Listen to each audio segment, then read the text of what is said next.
ever wondered what it's like to step into the magical world of Harry Potter? If you've ever imagined receiving your own letter from Hogwarts, this is the closest you'll get. For today, we're taking you on a studio tour at the Warner Brothers studio, the making of Harry Potter in Tokyo, Japan. This is where the magic you've witnessed on screen comes to life.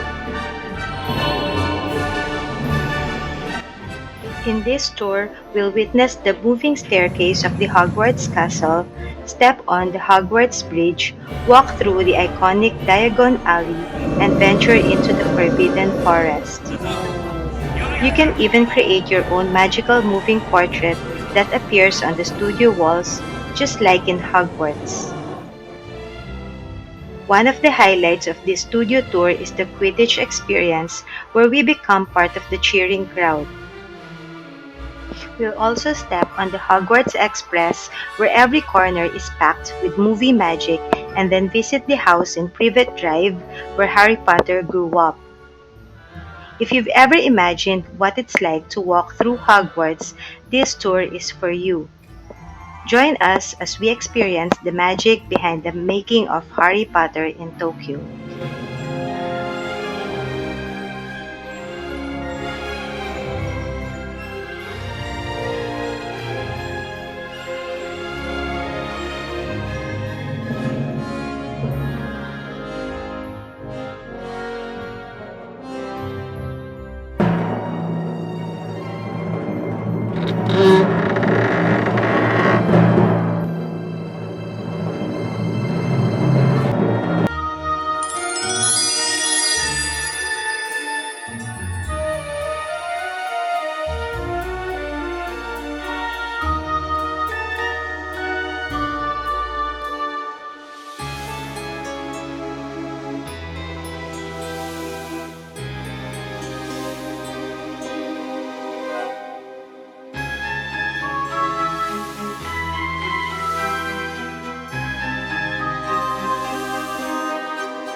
The quaffle is released, and the game begins!